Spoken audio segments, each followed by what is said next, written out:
Birmingham, Alabama, a city born from iron and sweat, fire and ambition. Its skyline gleams now, but beneath the shimmer lies something ancient, something restless. The people call it charm, warmth, southern grace. But when night falls and cicadas hush, the air grows heavy, and the old city remembers. It began one October evening, the kind of night when fog rolls low and the streetlights flicker like tired eyes. A storm was crawling over the hills, thunder murmuring far away, and every shadow stretched longer than it should have. In the heart of the city stood Banks Middle School, old brick walls weathered by decades of laughter, tears, and forgotten stories. Locals whispered that on Halloween, the school woke up. Teachers spoke of intercoms clicking on by themselves, voices whispering names no one recognized, and bathroom doors slamming shut when no one was there. That night, the janitor, old Mr. Daniels, stayed behind, humming to himself as he mopped the hallway floors. The clock ticked past 11. The halls were empty, yet from the sixth grade wing, a faint sound echoed, click, click. He froze. The intercom light flickered red. Class dismissed. A voice hissed, distorted, broken, as though crawling from the depths of the speakers. Mr. Daniels dropped his mop, heart pounding. "Who's there?" he shouted. The doors down the hall slammed shut, one after another. Bang, bang, bang. He stumbled backward, nearly falling over his bucket. The sound of footsteps echoed overhead, but the school had no second floor above that wing. And then he saw her, at the end of the hallway, where moonlight spilled to a shattered pane, a woman in a torn teacher's dress, hair drifting as though underwater, her eyes hollow, her face pale as chalk. She stepped toward him, each footfall silent. "You shouldn't have stayed," she whispered.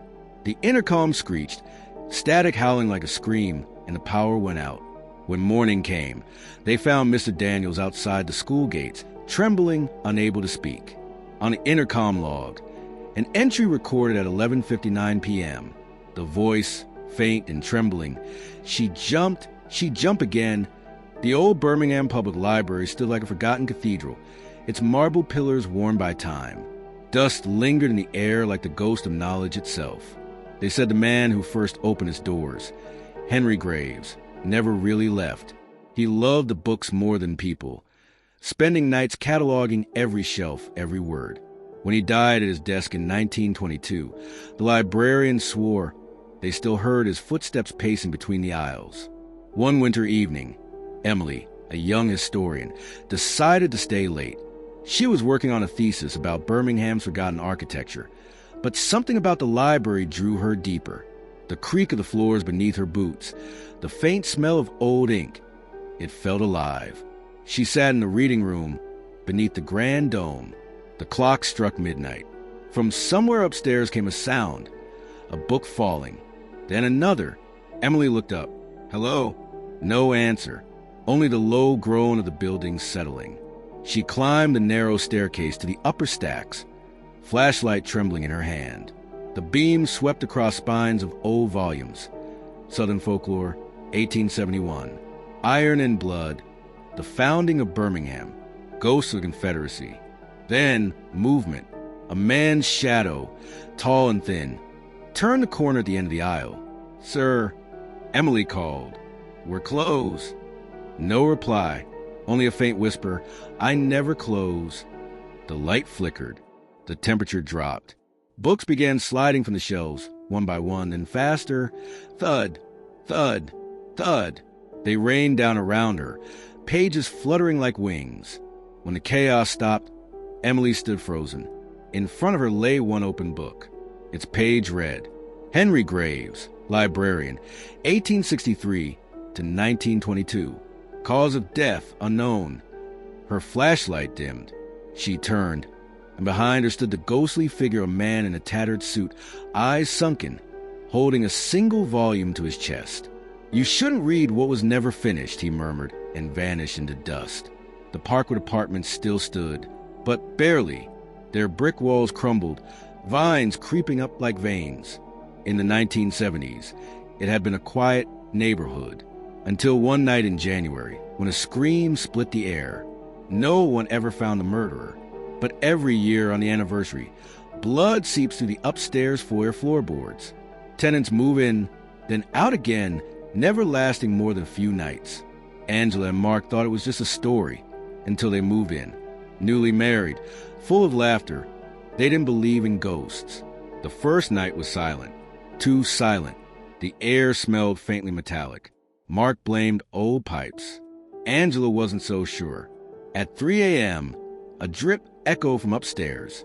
Drip, drip, drip. Angela went to check. The light bulb flickered weakly, revealing a dark stain spreading across the ceiling. She touched it. Warm, wet.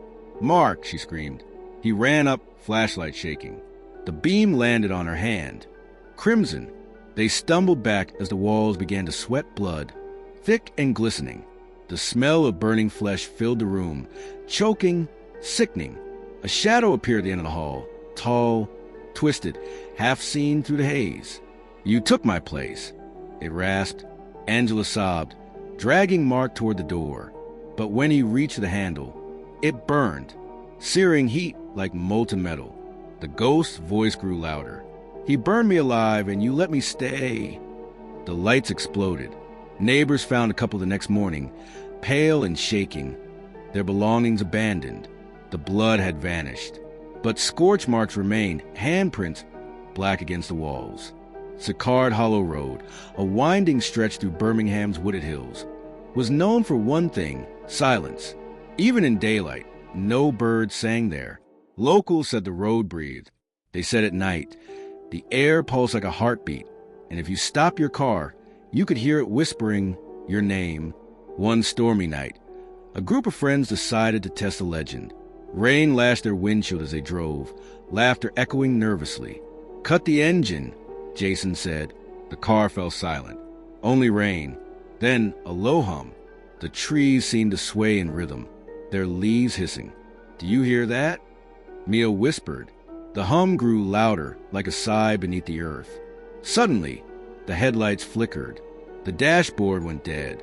The car trembled, as though the road itself moved beneath it. Jason started. He turned the key, nothing. Then came a knock. From the trunk.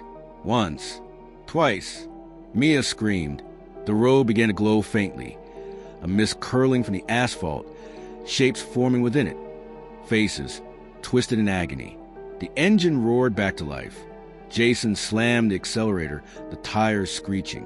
As they sped away, something slammed against the back window. A handprint, pale and translucent. When they reached the city lights again, it faded. But none of them ever drove that road again. And every storm since, locals say the road moans louder, waiting for another car to stop. Sloss Furnaces, once the heart of Birmingham's industry, now a monument to sweat and steel. It hosts concerts, art shows, festivals, but when the crowd leaves, something else walks the catwalks. James Slag Wormwood, a cruel foreman, was infamous for pushing his workers beyond exhaustion. One night, he fell into the molten steel. Some said it was an accident. Others whispered that the men he tormented pushed him. Now, when the moon is high, workers hear his boots echoing above, pacing endlessly. During a concert setup, sound technician Leo stayed behind to adjust the mics. The others left, alone beneath the iron skeleton of the furnace. He felt the air grow hot, heavy. A faint metallic clang echoed above. Step, step, step. He looked up. A shadow crossed the catwalk. "Hey, we're closed." No answer. The lights flickered red. The sound of chains dragging scraped through the air. "Who's there?" A voice, low, guttural. "Keep working." Leo stumbled back as a figure emerged from the haze. A man's body, half-burned, eyes glowing with molten rage. Steam hissed from his skin as he stepped forward. "You rest?" "I never did." The ghost snarled. Leo ran. Behind him, the metal rang with heavy footsteps. The air burned his lungs. When security found him later, he was outside, shaking uncontrollably, muttering the same words over and over. "He's still up there." He never stopped. Base Cemetery, over 2 centuries old. The resting place of soldiers, slaves, and souls forgotten by time. Its trees twist like mourners over cracked stones, and even the wind avoids it. One night, a group of paranormal researchers entered the cemetery at midnight. They carried recorders, cameras, EMF meters, all useless, though they didn't know it yet. As they passed through the iron gates, the air turned icy. Their breath misted, their flashlights dimmed. "Look at this," one whispered, pointing to a grave marked Private Thomas Bass, 1863. The earth above it shifted. They froze. Then a scream, distant but human. Footsteps echoed around them. Dozens, marching. Shadows moved between the stones. Soldiers, their uniforms torn, faces hollow, eyes burning with ghostly light. Behind them, darker shapes rose, slaves, their chains clinking softly in the night.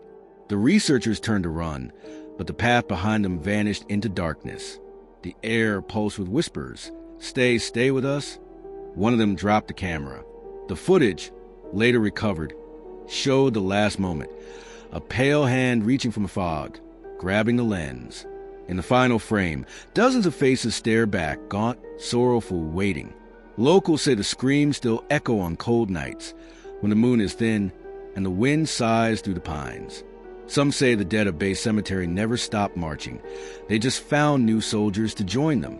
And in Birmingham, where the iron once ran hot and the blood ran deep, the ghosts still walk, waiting, watching, whispering your name when the night grows too still.